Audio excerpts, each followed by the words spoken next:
en materia. Vamos a comenzar. Entrando ya en materia, vamos a dar inicio entonces a esta actividad académica que tiene como nombre hoy rol actual del eco transesofágico más allá del quirófano cardiovascular. En esta sesión nos va a acompañar el doctor Pablo Pérez de Empaire. El doctor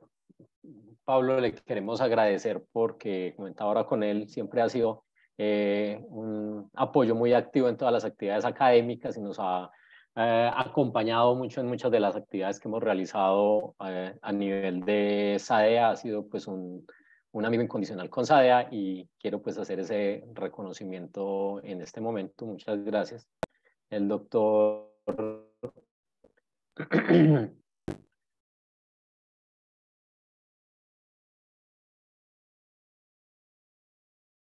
el doctor Pablo es especialista en anestesiología cardiovascular, ecografía perioperatoria y medicina crítica en Sunnybrook Hospital de Toronto, profesor del Departamento de Anestesiología de la Universidad de Toronto, director del Fellowship de POCUS perioperatorio en el mismo hospital en Sunnybrook y coordinador de POCUS de la residencia de posgrado de la Universidad de Toronto. Es egresado de Medicina de la Universidad de Zulia, Venezuela, hizo su posgrado de Anestesiología, Fellowship de Medicina Crítica y Fellowship de Anestesiología Cardiovascular y Ecocardiografía Perioperatoria en la Universidad de Toronto. El doctor Pérez es reconocido como Fellow de la Sociedad Americana de Medicina Crítica, Fellow de la Sociedad Americana de Ecocardiografía, certificación de eco transesofágico avanzado perioperatorio y ecocardiografía de medicina crítica del Board Americano de Ecocardiografía. Profesor de POCUS de la Sociedad Americana de Medicina Crítica, del Colegio Americano de Tórax, de la Asociación Americana de Anestesiología y de la Sociedad Canadiense de Anestesiología. Muchas gracias al doctor Pablo y le doy paso para que pueda comenzar con su sesión. Las preguntas que vayan surgiendo las podemos ir registrando en el chat. Muchas gracias. Gracias a ti por la presentación y de nuevo por la invitación a la actividad. Siempre a gusto de participar con todos ustedes, tanto virtualmente como en persona. Pues además está decirles que me encantó visitar la ciudad de Medellín el año pasado en el Congreso. Sí, bueno, vamos a hablar un poco acerca del transesofágico, específicamente en la resucitación. Lo que quiero es desmitificar un poco que el transesofágico está solo confinado a los espacios de la cirugía cardiovascular o es solo para hacer eco avanzado. Si bien es verdad que esta ha sido la tradicional o el uso tradicional, la idea es ahora incorporarlo más como parte de POCUS de una manera mucho más simplificada para como un ayudante en el diagnóstico y manejo en pacientes perioperatorios, pacientes críticos, pacientes en la emergencia, y por eso todo el énfasis que estamos haciendo para tratar de empezar a utilizar esta estrategia de manera más efectiva, ¿no? No tengo ningún conflicto de interés para esta conferencia, y los objetivos entonces un poco describir cuál es el rol como tal del eco transesofágico en resucitación, revisar un poco la literatura y voy a presentar una serie de casos para entender un poco cómo en verdad la aplicación es en la realidad, y luego me voy a enfocar un poco desde el punto de vista específicamente en el uso de transesofágico en el paro cardiorrespiratorio. Ahora bien, ¿qué es el eco de rescate o el eco de resucitación? O como depende de la literatura que lean, si leen la literatura de emergencia o de medicina crítica, pueden encontrar que es eco transesofágico de resucitación. Si leen la literatura en anestesia, se refiere más al eco de rescate. Pero bueno, no hay una clara definición en cuanto a las vistas que debe tener, o la cantidad de vistas que debe tener, porque el fin como tal es tal cual como el POCO, como el transtorácico. La idea es obtener respuestas a preguntas clínicas en un momento específico. El paciente está en severa hipotensión, en severa hipoxemia, y estamos buscando respuestas que no las podemos obtener de otra manera. Entonces, si bien es más que enfocarse en un número de vistas, la idea es entender que el uso o la aplicación como tal es para responder esas preguntas. Si bien hay una descripción como tal de lo que es el eco transesofágico básico perioperatorio, que es esta que está aquí definida por la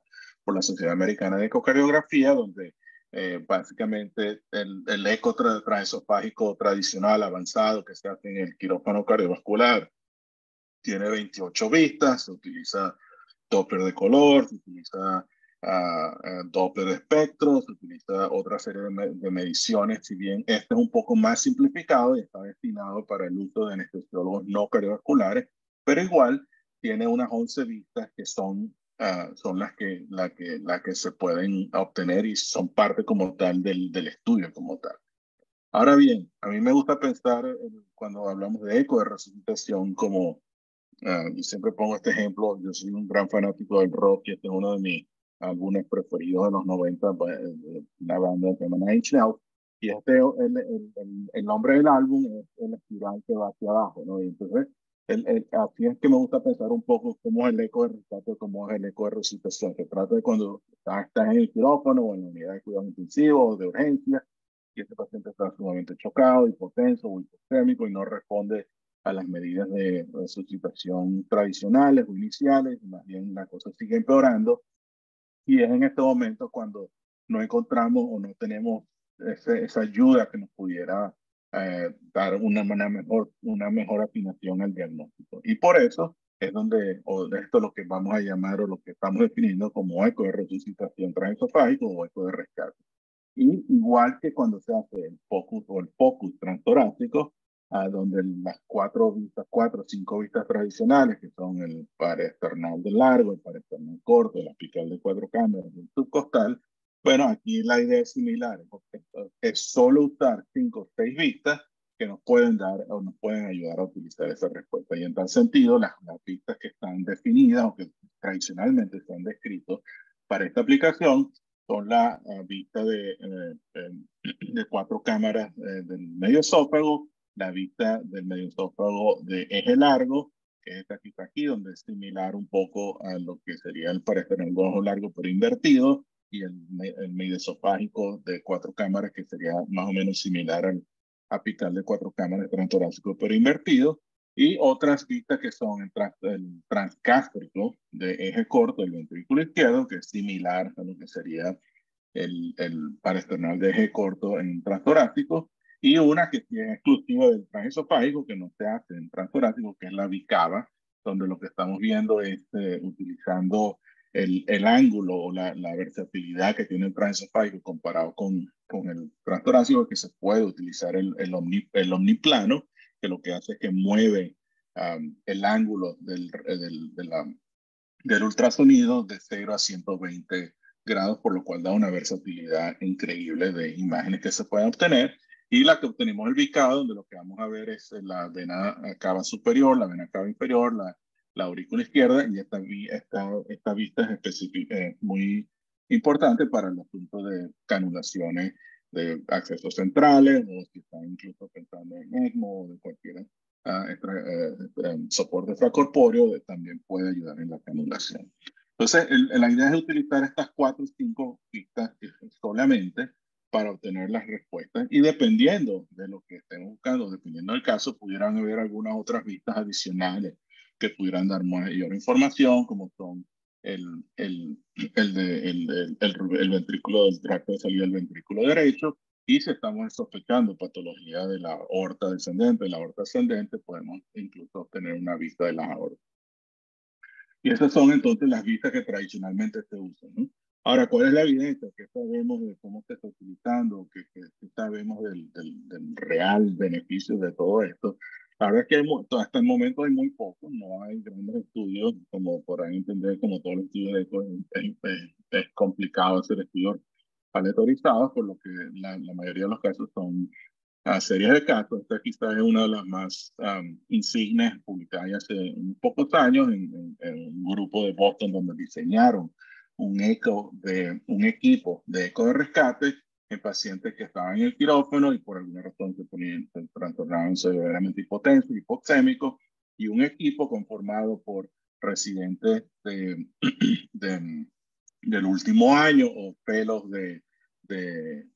anestesiología cardiovascular iban a estos quirófanos, hacían un ecotransesofágico solo con estas 5 vistas que están aquí, y luego se recogía la información de qué se hizo con toda la información. Y bueno, más o menos después de haber recabado unos 50 casos, 48 casos, se vio que más o menos en las 2/3 partes de los casos, luego de haber hecho este ecotransesofágico con tan solo estas 5 vistas, hubo un cambio en el manejo o el tratamiento de estos pacientes con la información que se obtuvo. La información pudo haber sido que se necesitaba más volumen, la información pudo haber sido que se necesitaba algún inotrópico que no estaba iniciado, soporte extracorpóreo, pero también hay un grupo importante de pacientes, 13 pacientes de los 48, donde no hubo ningún cambio. O sea, el cambio fue como tal nada, sino que se siguió haciendo el tratamiento que se estaban utilizando en este momento. Estudio similar hecho en la Universidad de Western Ontario, aquí en London. Está no realizado en el quirófano, sino realizado en la unidad de cuidados intensivos, donde hay un grupo importante que ha venido utilizando el ecotransesofágico para pacientes críticamente enfermos, y donde luego de obtener casi 300 pacientes, 274 pacientes, identificaron utilizando solo estas 4 vistas, que son la esofágica de 4 cámaras del medio esófago, la de eje largo, la transgástrica de eje corto y la bicava, utilizando solo esas 4, nuevamente, en casi el 70% de los pacientes se evidenció que hubo un cambio en el tratamiento o en el manejo de estos pacientes luego de haber obtenido la información que se realizó el eco. Y similar a la otra serie, más o menos en un 15% de los pacientes, 19% de los pacientes, no hubo ningún cambio, es decir, el tratamiento se continuó de la manera que se estaba instaurando, pero por lo menos se le dio se confirmó que el tratamiento que se estaba haciendo hasta este momento era el adecuado, por lo cual fue lo que se continuó. Similar, hay otra serie de estudios nuevamente utilizando solo 4 o 5 vistas, donde los resultados son similares. Utilizando estas 4 o 5 vistas se obtiene de manera importante información que ayuda al cambio o influye en el cambio o en el manejo de estos pacientes. Hace un par de años, una colega que muchos de ustedes conocen, Laura Arango, que fue nuestro fellow aquí en Stony Brook, nosotros hicimos un protocolo y desarrollamos un protocolo. Stony Brook es un hospital importante, el hospital más grande de trauma en Canadá. Tenemos una población de trauma importante, y desarrollamos este protocolo donde, utilizando estas solo 4 o 5 vistas, también lo utilizamos en pacientes que están de trauma, que el clásico ejemplo es pacientes que llegan sumamente inestables a la sala de trauma, que tienen un FAS positivo, que no da tiempo de llevarlo al tomógrafo, sino que van de una vez al quirófano por inestabilidad hemodinámica, pero se hace cirugía de control de daños, pero aparte de la corrección del volumen y de las transfusiones masivas que pueden requerir, en ciertos casos todavía se mantienen inestables, y algunos de ellos es porque tienen algún traumatismo que no ha sido descubierto. El clásico ejemplo, perdón, son los traumatismos de aorta o traumatismos de pericardio con titones miocárdicas, que sin un eco como tal es difícil hacer el diagnóstico, y por lo cual hemos ido incorporando esta herramienta más y más a menudo en estos pacientes. Ahora, los que me conocen a mí, que saben que yo tengo una historia donde yo aprendí primero transtorácico y POCUS mucho antes de lo que aprendí transesofágico, y he sido un gran impulsor de incorporar el transtorácico en anestesia, en cuidados intensivos. Me preguntan, bueno, pero ¿y ahora por qué todo esto del transesofágico es mucho más complicado? Tan fácil de adquirir los equipos. Bueno, porque esta es la realidad. La realidad es que muchas veces no tenemos ventanas tan sencillas en el transtorácico, y más aún en nuestro mundo perioperatorio, donde los pacientes están en presión positiva, en ventilación mecánica. Pero lo que es más importante aún es que, digan ustedes, cuántos de estos pacientes que están en quirófano ustedes tienen acceso al tórax, que no está cubierto por el campo quirúrgico, por el campo estéril quirúrgico. Sin embargo, el paciente ya está bajo una anestesia general, está intubado, tiene la vía aérea protegida, por lo cual colocar una sonda transesofágica es mucho más sencillo, y a la vez que la adquisición de imágenes o la calidad de las imágenes que podemos tener con transesofágicas son mucho más, de mucho mejor calidad y mucho más fácil de adquirirla. Por lo cual, este es todo el asunto de por qué yo consideramos, y un grupo consideramos que el transesofágico básico de resucitación debería ser incorporado cada vez más en la medicina preoperativa. Y bueno, ahora le voy a presentar una serie de casos. Este fue, siempre lo pongo porque este fue mi primer eco de rescate transesofágico que tocó hacer fuera del quirófano cardiovascular, y fue incluso en la sala en el departamento de parto, en el departamento de obstetricia, paciente que viene en una cirugía de cesárea electiva,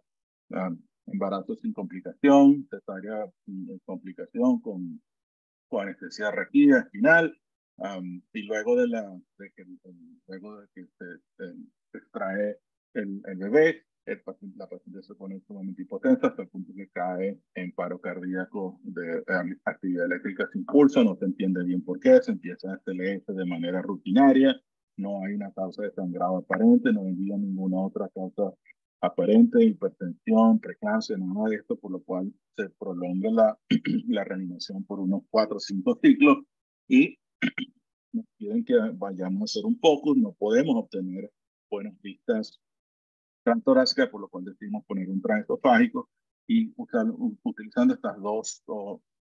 incluyendo estas dos vistas, que es la medioesofágica de 4 cámaras y la transgástrica de eje corto, donde vemos el ventrículo derecho, el ventrículo izquierdo, un ventrículo derecho que está sumamente dilatado, hipokinético, con disfunción severa, y en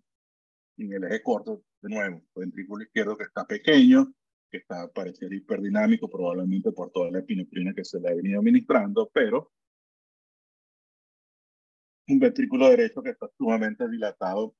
incluso con cierto contenido adentro, por lo cual el diagnóstico presuntivo que se llevó fue que este paciente había hecho paro cardiorrespiratorio por un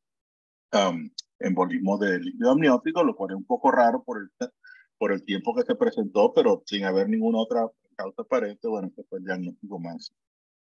Y bueno, el paciente se siguió reanimando, eventualmente necesitó ponerse en extracorpórea para poder soportar por la severidad de la disfunción ventricular derecha, y afortunadamente salió bien, salió del hospital en la luna, ¿no? Y este es un ejemplo que también me gusta mucho ilustrarlo porque primero, quizás no está fácil apreciar, pero está hecho con una de las máquinas, no son las máquinas tradicionales full equipo del quirófano cardiovascular, esta es una máquina Minray de focus regular, portátil, pero lo otro más significativo es que este eco fue hecho por uno de nuestros anestesiólogos no cardiovasculares que entrenamos en eco transesofágico de rescate, y este es un paciente que fue a cirugía de descompresión lumbar por una hernia estaba protruida, y luego cuando aquí los cirujanos, cuando están ya cerrando y han puesto material de fusión, les gusta poner la vancomicina, así el polvo de la vancomicina por encima para evitar todo esto de la infección de la herida y del metal. Y bueno, luego que hicieron esto, el paciente se empezó a tornar hipotenso, respondió transitoriamente a algo de volumen, algo de neosinestrina, pero sin mucha gran respuesta, y más bien fue empeorando, fue empeorando. Luego se empezó a preocupar, digo, el cirujano que cerrara rápido para poner el paciente otra vez en supino, y empezó a preocuparse que esto se podía deber a una reacción anafiláctica o anafiláctica a la vancomicina, que está descrita porque esta vancomicina puede hacer absorción sistémica y desarrollar reacciones anafilactoides, y por ende lo empezó a tratar como tal, lo empezó a tratar como volumen, con epinefrina, con esteroides, con vitamínicos, El paciente se volteó supino, trataron de hacer un transtorácico, no, el paciente era bastante obeso, no pudieron obtener unas pistas de buena calidad y el paciente seguía empeorando, más bien se estaba haciendo más refractario, cada vez más la hipotensión, las dosis de epinefrina se estaban incrementando, por lo cual como ya había sido entrenado en transesofágico básico, decidió poner una sonda de transesofágico en una de las máquinas de Focus. Y si bien es un poco difícil, porque está tan taquicardia del corazón por tanto inotrópico que lo están poniendo, pero el fenómeno que estamos viendo aquí, no sé si lo puedo lentecer un poco. Esta es la vista, esta es la media esofágica de 4 cámaras, este es el ventrículo izquierdo, ventrículo derecho, aurícula derecha y aurícula izquierda, por lo cual esta es la válvula mitral y la válvula tricuspide. Y lo que estamos viendo es que si, si detallan la, la válvula mitral, ¿okay? Hay un momento que cuando en ese momento la valva anterior se está metiendo dentro del tracto superior ventrículo izquierdo, creando la condición clásicamente definida como obstrucción dinámica del ventrículo izquierdo, que podemos ver en pacientes con cardiopatía hipertrófica obstructiva, pero que cada vez más que estamos haciendo más transesofágico en pacientes críticos, hay estudios que incluso hablan que un 20% de los pacientes en cuidados intensivos hacen shock o hacen hipotensión severa por este fenómeno de obstrucción dinámica del ventrículo izquierdo, que es muy difícil de diagnosticar si no es por eco, bien sea transesofágico o transtorácico, pero que lo más importante es que el manejo de estos pacientes es completamente lo opuesto a lo que se está haciendo, por ejemplo, en este caso. El manejo de un paciente con obstrucción dinámica del ventrículo izquierdo, lo que hay que hacer más bien es enlentecerlo, hay que llenarlo la precarga y incrementar la poscarga para disminuir el movimiento sistólico de la válvula mitral. Y es precisamente lo contrario de lo que se estaba haciendo, por lo cual, luego de tener esta información, este anestesiólogo lo que hizo fue, incluso a pesar de que el paciente estaba sumamente hipotenso, fue darle un bolus de esmolol y fue impresionante como la presión de 80 sistólicas saltó a 140 sistólicas, que cualquiera persona hubiera podido decir que es una locura darle esmolol a alguien que está severamente chocado, pero esta es una condición donde este es el tratamiento específico y sin tener esa información hubiera sido bastante difícil poder hacer este diagnóstico. Este otro paciente que tuvo fue a cirugía vascular por un aneurisma de aorta abdominal electiva, se reparó, fue a la unidad de cuidados intensivos y luego empezó completamente sin complicaciones, extubado, con su epidural para la anestesia postoperatoria. Se empezó a tornar hipotenso a las horas. El cirujano estaba preocupado que estuviera sangrado porque hubo la hemoglobina bajó un poco, entonces decidió llevar nuevamente a quirófano, se volvió a abrir y no se encontró ninguna causa de sangrado, nada. Sin embargo, el paciente seguía severamente hipotenso, por lo cual se decidió poner un transesofágico de rescate y en este caso lo que vemos es una vista enfocada, esta es la mesofágica de eje largo, pero enfocada más en la aorta, porque es donde estamos preocupando que tuviera algún problema y de hecho lo que hay esta es la aorta, la válvula aórtica y la raíz aórtica, la aorta descendente, una disección tipo A de aorta probablemente ocurrió cuando plantearon la aorta en el primer momento. Otro ejemplo clásico de cirugía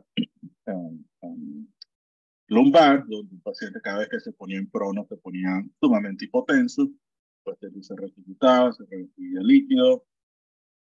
se estabilizaba y luego cuando lo volvían a poner otra vez en posición prona se volvía a chocar y no respondía inicialmente al líquido. Y nuevamente esto es un eco hecho con la máquina de Focus por los anestesiólogos coreovasculares. Y aquí lo que el fenómeno es el mediosofágico de 4 cámaras, ventrículo izquierdo, ventrículo derecho, que se ve bastante colapsado y pequeño. Y esta es una de las vistas adicionales que les mencioné al principio, que se pudieran considerar dependiendo del caso, donde lo que vemos es el tracto de salida del ventrículo derecho y se crea un fenómeno también descrito que puede ocurrir en pacientes sumamente escolióticos o pacientes sumamente delgados cuando se ponen en posición prona y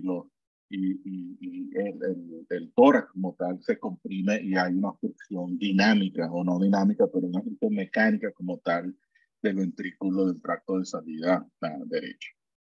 Este es otro ejemplo. Este es un ejemplo reciente que tuvimos a un paciente de trauma,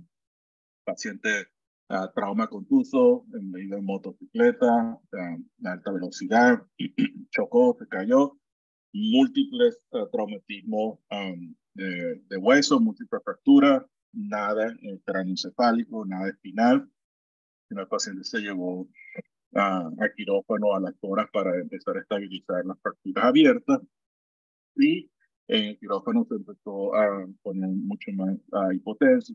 a pesar de que no va a haber una condición evidente de sangrado y de haber estado reanimado adecuadamente,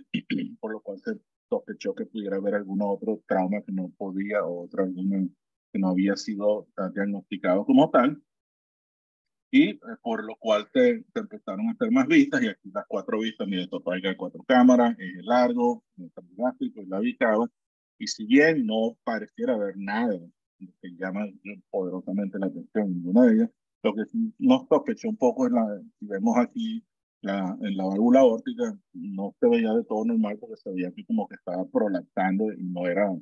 lo normal, ¿no? Por lo cual nos enfocamos un poco ya con vistas adicionales y usando un poco de color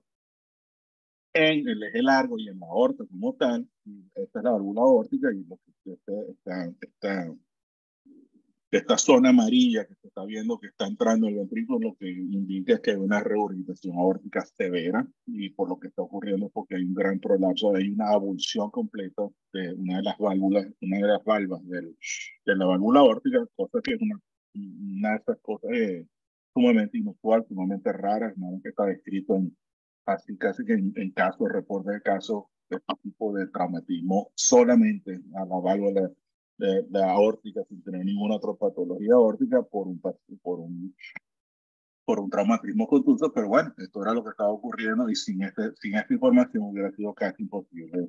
realizar el diagnóstico. Solo para mencionar que no solo el corazón lo podemos ver en el transesofágico, esto es lo que estamos viendo, incluso podemos ver pulmón, y cada vez hay más estudios o más investigaciones cómo utilizar el transesofágico para el pulmón, y en este caso lo que estamos viendo son derrames pleurales masivos de lado y lado. Estos casos son pacientes de trauma con hemotórax bilaterales por diferentes tipos de traumatismo, y este es uno de los estudios que describe un poco cómo se está utilizando un transesofágico para este tipo de pacientes. Ahora me voy a enfocar un poco más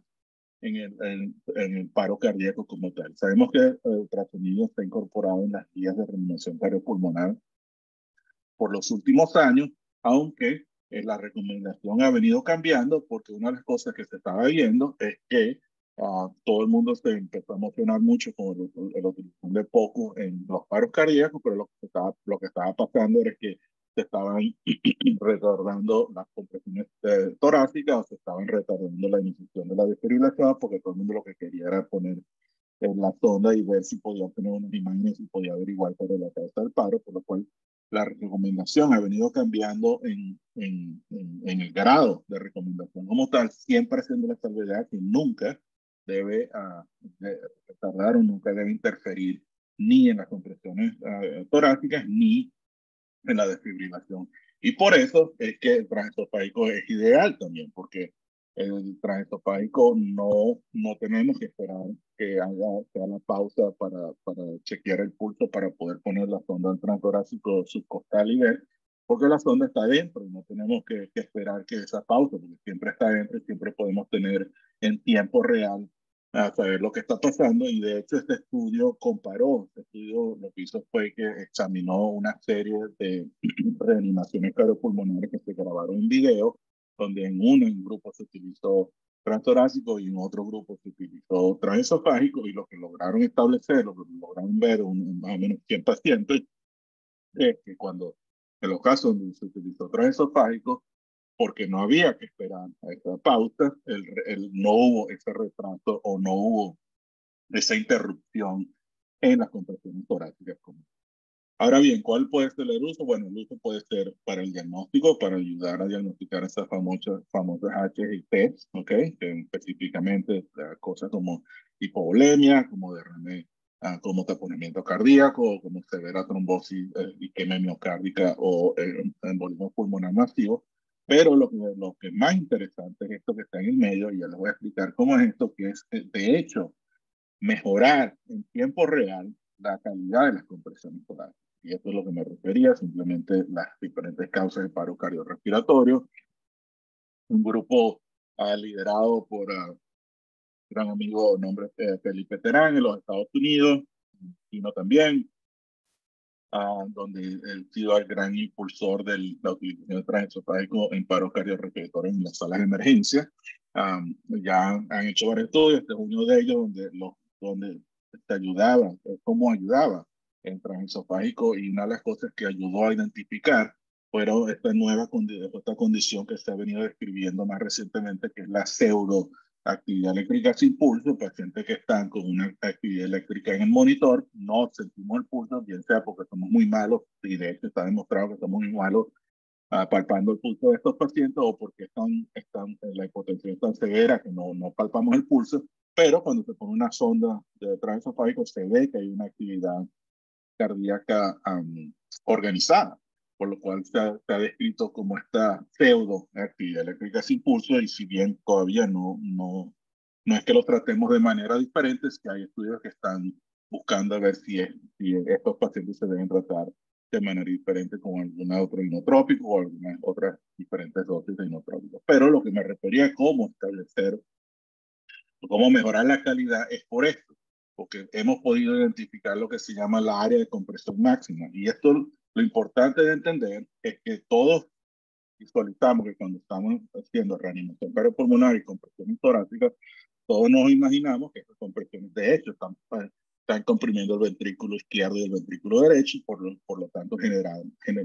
generando a volumen latido y gasto cardíaco que va a perfundir todos los demás órganos. Sin embargo, es interesante que hay estudios ya, básicamente de radiología o en animales, donde en casi el 50% de los pacientes, lo que está ocurriendo cuando se está haciendo estas compresiones torácicas es que lo que se está comprimiendo es de hecho el tracto de salida del ventrículo izquierdo, cosa que es completamente lo opuesto a lo que queremos, porque si lo que vamos es obstruir el tracto de salida del ventrículo izquierdo, este volumen latido, ese gasto cardíaco no va a salir de la válvula aórtica y no va a perfundir, y es completamente lo opuesto a lo que estamos buscando. Y por eso es que se está estudiando y se ha empezado a utilizar, y ya hay estudios en animales. De hecho, y una gran que está a punto de salir, uno de los clínicos ya, donde como podemos hacerlo en tiempo real. Yo tengo un paciente con mi esofágico de vista larga, donde lo que estamos viendo es que está ocurriendo compresiones torácicas en tiempo real, y vemos que este ventrículo izquierdo, la aurícula izquierda, la válvula aórtica y la aorta ascendente, las compresiones lo que están haciendo es obstruyendo el tracto de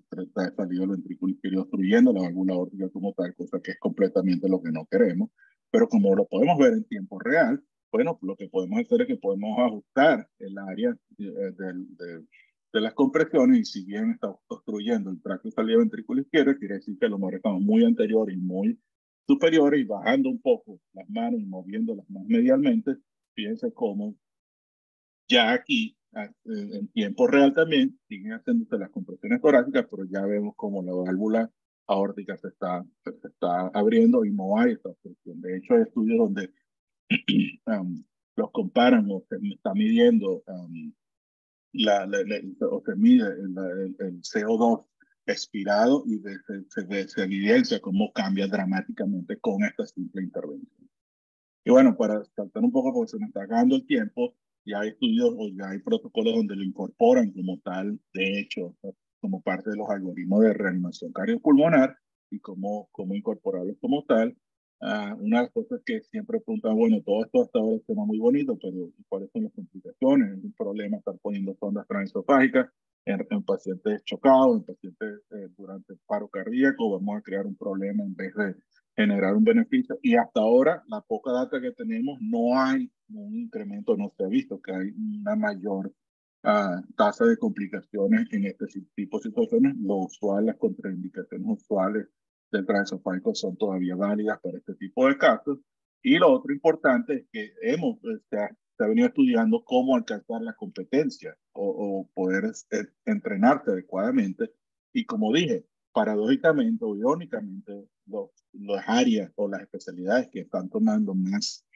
énfasis, más impulso en esto son tanto el área de emergencia como la de medicina crítica, y ya evaluando protocolos de entrenamiento y protocolos de enseñanza en cursos de una hora, perdón, de un día o de 2 días, ya se genera la competencia adecuada para poder obtener al menos estas 4 o 5 vistas. Y digo irónico porque esto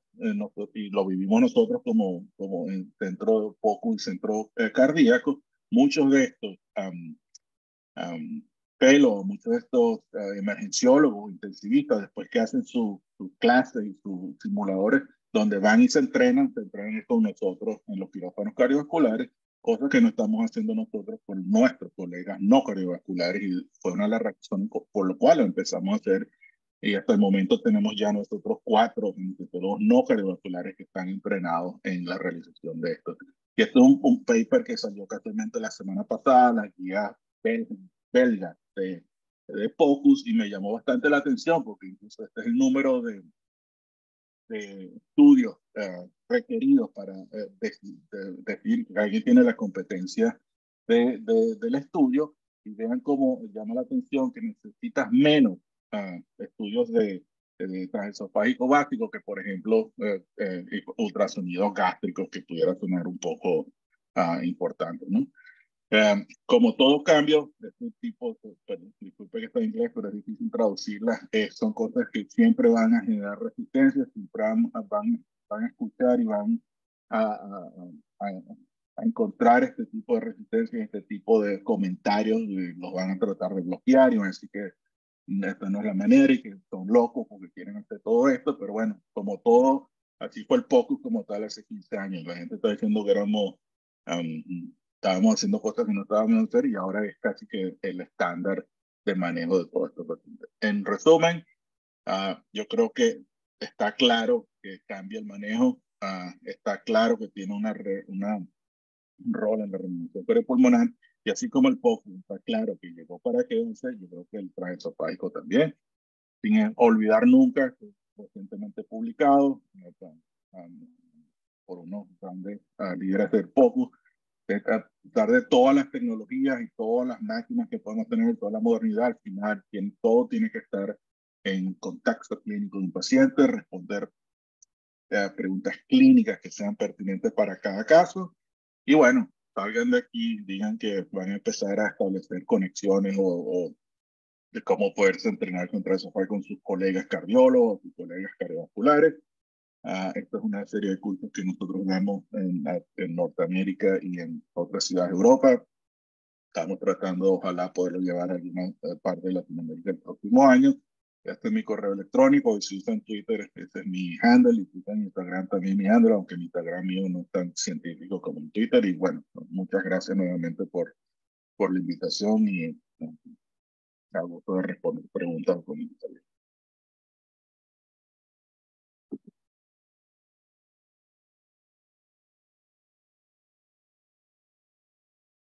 Muchas gracias, doctor Pablo, por su charla, muy completa y muy clara. Recordamos a los asistentes que si tienen preguntas las pueden plantear acá por el chat. Creo que aquí hay conceptos novedosos y muy interesantes que dan pie para dudas o comentarios que tengan, que pueden ser planteados aquí a través del chat.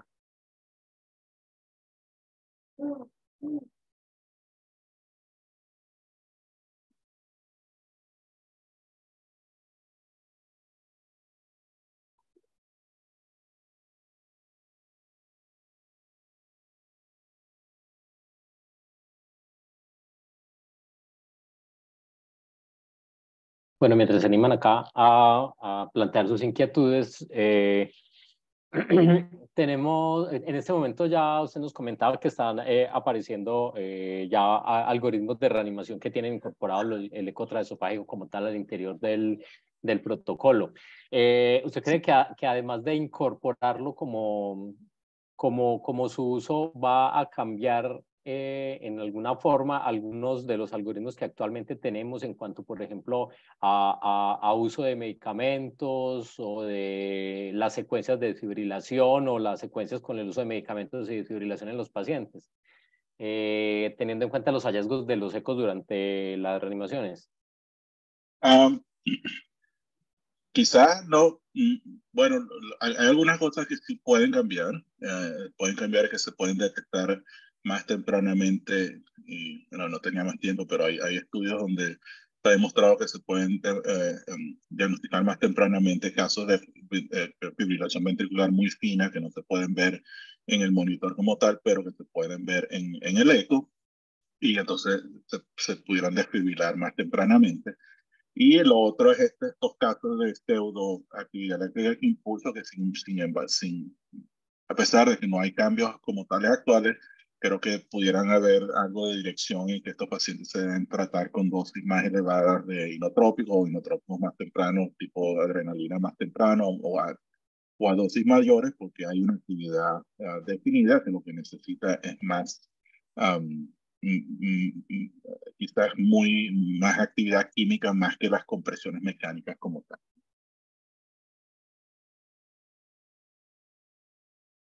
Listo, muchas gracias. Por acá tiene la mano levantada Luis.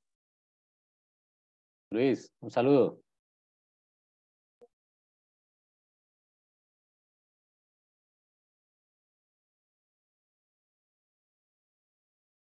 Chaparro. Ah, ¿sí me escuchan o no? Sí, te escuchamos. Ok. Pablito, muy buena charla, hombre. Pablo, una pregunta. Con todo esto de la inteligencia artificial, ¿qué tan lejos estamos que un anestesiólogo que no es cardiovascular pueda, digámoslo, en un futuro cercano, meter el eco transesofágico a una velocidad estándar y que finalmente haya como una especie de monitor computador que le pueda dar a uno ciertas mediciones que finalmente le puedan dar a uno o lo puedan iluminar hacia un diagnóstico? Lo digo es porque para muchos, incluyéndome, crear una buena vista en eco transtorácico a veces es bastante difícil. Y para los que no estamos ni siquiera cerca de estar familiarizados al transesofágico, pues obviamente es como un mito para nosotros coger un eco de esos. Entonces, ¿vos qué crees de la inteligencia artificial que de pronto lleguemos el día que se meta el probe allá en el esófago y empiece a dar mediciones de acuerdo a ciertos estándares que pueda tener la máquina? 100%, eso es solo cuestión de tiempo. Ya de hecho hay equipos transtorácicos, incluso el Butterfly, tú puedes hacer un auto fracción de eyección. Y hay equipos de transtorácicos donde hacer el auto BPI para medir el gasto cardíaco, el auto medición del diámetro dinámico de la vena cava. Es solo cuestión de tiempo que todas estas aplicaciones vengan y faciliten mucho más las cosas. Y lo otro es que una de las grandes limitaciones siempre es el costo de los equipos, pero es como todo en tecnología. Mientras más pasa el tiempo, mucho más accesibles son, más baratos son. Ya no tenemos que tener estas máquinas que tenemos en los quirófanos cardiovasculares que tienen capaces de hacer 3D o todas las mediciones, sino hay muchas de estas, como les enseñé imágenes de estas máquinas portátiles de POCUS, donde ya son posibles ponerle una sonda transesofágica y cuestan muchísimo menos que lo que cuestan estas de los que usan los cardiólogos. Pues. Ve, Pablo, hay una pregunta personal. ¿Cuál es tu ecógrafo portátil preferido? El de tener ahí a la mano. Es una pregunta complicada, pero no quiero que haya conflictos de interés, pero bueno, yo de verdad que o sea, yo uso mi Butterfly cuando estoy fuera del quirófano, que no tengo accesibilidad a las máquinas, porque afortunadamente tenemos varias máquinas de Focus accesibles en el quirófano. Pero si estoy haciendo electroconvulsiva o estoy en el laboratorio de hemodinamia o estoy en la sala de braquiterapia o en la sala de endoscopia, donde no estoy lejos del quirófano, siempre cargo mi Butterfly, más que todo porque me ayuda a accesos vasculares. Pero si me preguntas cuál es mi máquina favorita para hacer otro tipo de focus, te voy a decir que los Mindray y Sonotype, porque los Sonotype son prácticas de guerra, son indestructibles, pues, son sumamente portátiles y sumamente fáciles de utilizar. Se han pasado la prueba del tiempo.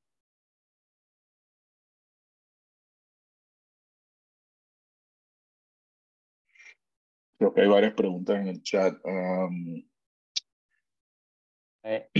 Sí, a propósito de No. la sonda hay una pregunta relacionada con con si se han presentado, ustedes conocen o hay reportes de problemas de daños con los equipos, específicamente con la sonda, teniendo en cuenta pues que generalmente es menos accesible y más costosa que los traductores tradicionales de eco torácico. No, lo que sí hay que establecer es porque,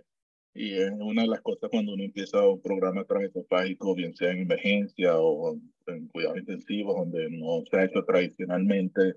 como en los quirófanos perivasculares, que hay que desarrollar todo el protocolo bueno, luego que se hace y se usa la sonda, llevarlo al departamento de limpieza, de esterilización y que la puedan reponer de manera rápida en caso que haya que volverlo a utilizar y dependiendo el número de sondas que tengan. Pero no, como tal, daño como tal, no hemos visto que hay mayor daño que las otras. Lo que sí hay que establecer estos protocolos de cómo estructurar que sean limpiados, que sean esterilizados, etc. Y en Tenemos, eso ayuda mucho. Siempre digo que lo que hay que empezar, o sea, siempre al principio va a ser difícil, pero lo que hay es que empezar a establecer conexiones, empezar a hacer amistades con los cardiólogos, ir para allá y entrenarse con ellos, ir para la emergencia o los intensivos, ir para los quirófanos y establecer ese tipo de conexiones y colaboraciones que al final todos puedan ganar de todo.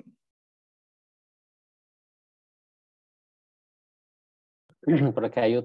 tenemos otra pregunta en el chat. ¿Qué opina de incluir la vista transgástrico profundo para medir el gasto cardíaco dentro del enfoque de manejo de estos pacientes, dado que se plantea que no se puede medir el BTI, solamente el diámetro del tracto de salida? 100%. Esto es una de las vistas adicionales, como por llamarlas de alguna manera, que enseñamos en nuestros cursos, el tracástico profundo, porque es donde tenemos mejor alineado el tracto de salida ventrículo izquierdo y por lo cual, como bien dice, podemos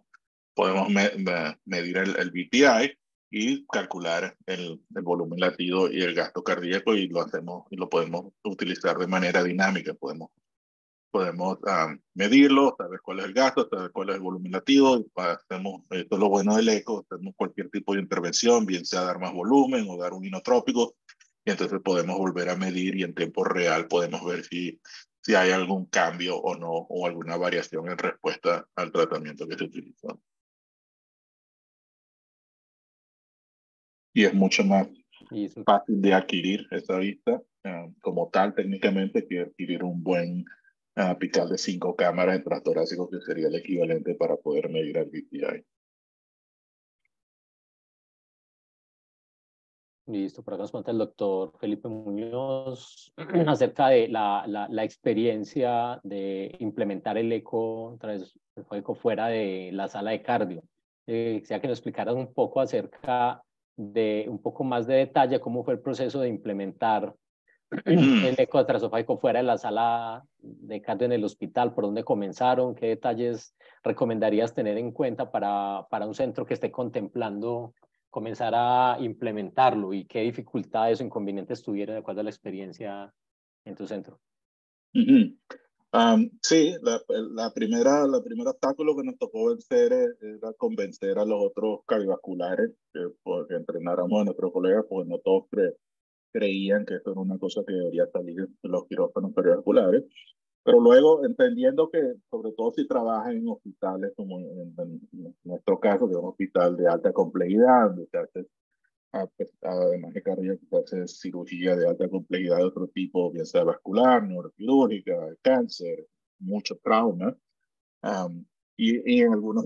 ocasiones, nuestros colegas nos llamaban al quirófano cardiovascular que fueran y le diéramos una mano para poner una sonda. Pero lo que empezamos a ver es que, bueno, pero esto puede pasar en la noche, puede pasar un fin de semana, y sobre todo los más jóvenes que ya tenían entrenamiento en el transtorácico de a poco, empezaron a interesarse en el asunto de entrenarse, y lo cual, entonces lo que diseñamos fue como una mini rotación para estos colegas que pues, entonces pasaban tiempo con nosotros en el quirófano cardiovascular y les enseñamos a cómo escribir las vistas, cómo tomar las vistas básicas, y luego cuando se presentaba cualquier tipo de emergencia que nos llamaban a nosotros, bueno, en vez de hacerlo nosotros, lo poníamos a ellos a hacerlo y nosotros simplemente lo supervisábamos o incluso nos mandaban el video de lo que veían en el eco y lo fuimos estableciendo hasta que algunos de ellos se certificaron como tal. Y lo mismo hicimos con un par de intensivistas de la unidad de trauma y de quirúrgica, de unidad de trauma y quirúrgica, que se interesaron en el tema,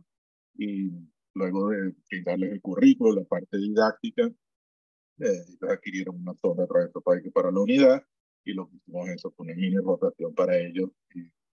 donde se vinieron y se entrenaron, y lo que hacemos es que cada cierto tiempo hacemos rondas, hacemos reuniones para que ellos sigan, porque como, claro, no van a poner una sonda todos los días o todas las semanas, pueden perder o se pueden oxidar como tal. Entonces la idea es mantenerlos que estén continuamente viendo imágenes y interpretando imágenes, que lo podemos hacer incluso de manera remota, ¿no? Ese entrenamiento de los que ya tienen entrenamiento, por ejemplo, en POCUS, más o menos cuántos ecos para decir que tienen un entrenamiento aceptable transesofágico. Ok, eso está definido en la literatura para hacer eco de rescate. En reanimación cardiopulmonar está demostrado que haciendo 10 exámenes básicos transesofágicos ya adquieren competencia y se mantiene luego de un año. Sin embargo, nosotros somos un poquito más exigentes, del punto que recomendamos hacer 25, 30 vistas, y si quieren lograr como la certificación como tal del básico perioperatorio, si tienen que hacer más, si tienen que ser 150 total interpretadas junto con realizadas, pero esto es más allá de eco de resucitación como tal. Para el eco de resucitación nosotros recomendamos 25 estudios con solo las vistas básicas, 6 vistas, sin Doppler, sin nada de eso. Y es lo que también le decimos a los que rotan con nosotros de medicina de urgencia o de críticos.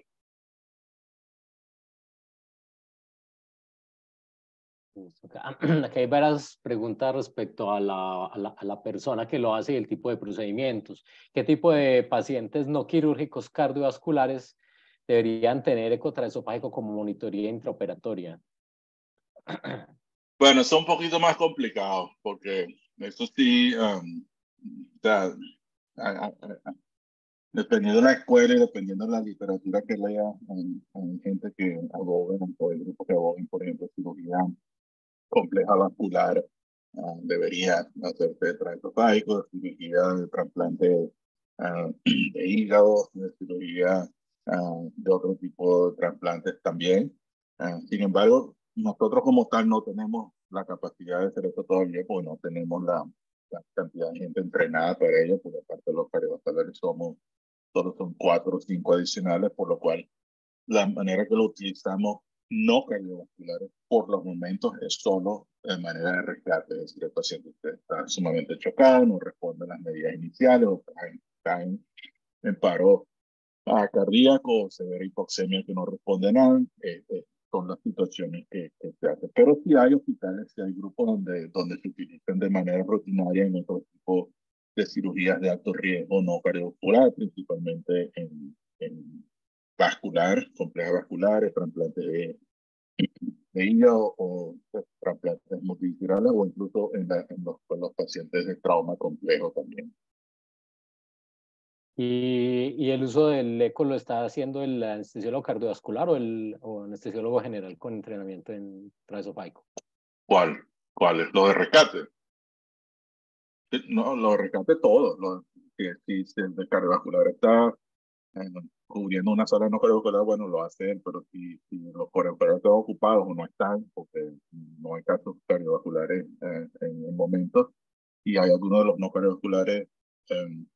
turno o por allí, los hacen los no cardiovasculares. Desde el punto de vista de solo rescate, y ya ellos saben cómo hacerlo, interpretar las imágenes, y si tienen siempre alguna pregunta, alguna duda, simplemente llaman por teléfono o incluso envían la grabadas en un video. Pero la idea es que sean ellos autónomos, igual con los de cuidados intensivos, igual con los de urgencia, desde el punto de vista de solo para resucitación.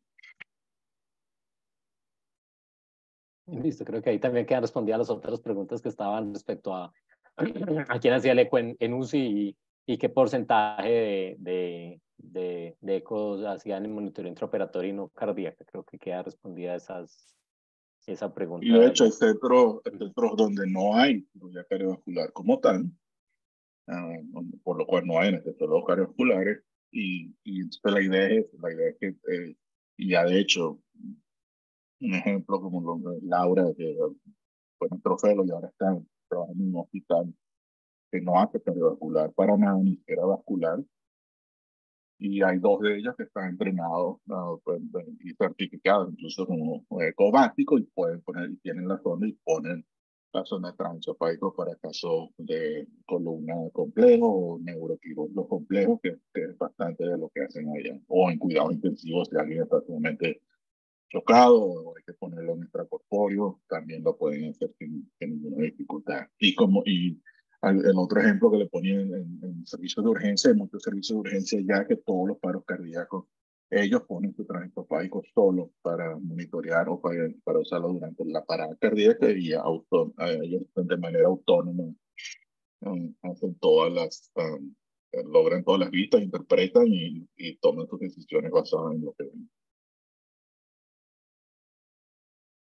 Por eso digo que incluso ha habido más impulso en el área de emergencia y de críticos que lo que a veces hemos visto en los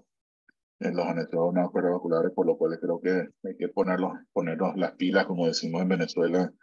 y que no nos dejen atrás los demás.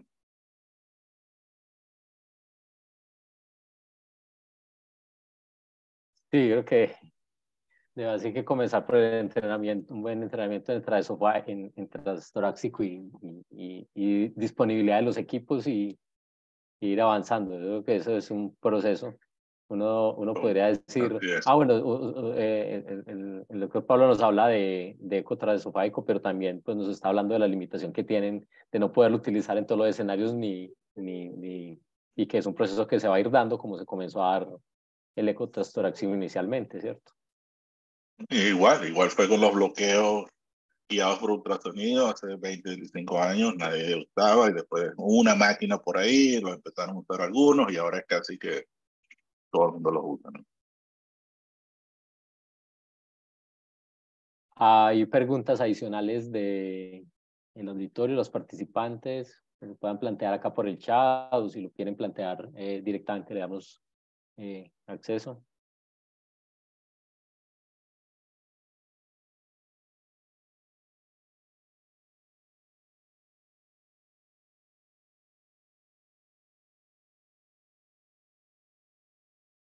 Listo, creo que no tenemos más preguntas ni comentarios aquí en el chat. Muchas gracias, doctor Pablo, por su charla, y muchas gracias por habernos acompañado y estar tan activo y ser un colaborador constante de SADEA en las actividades académicas.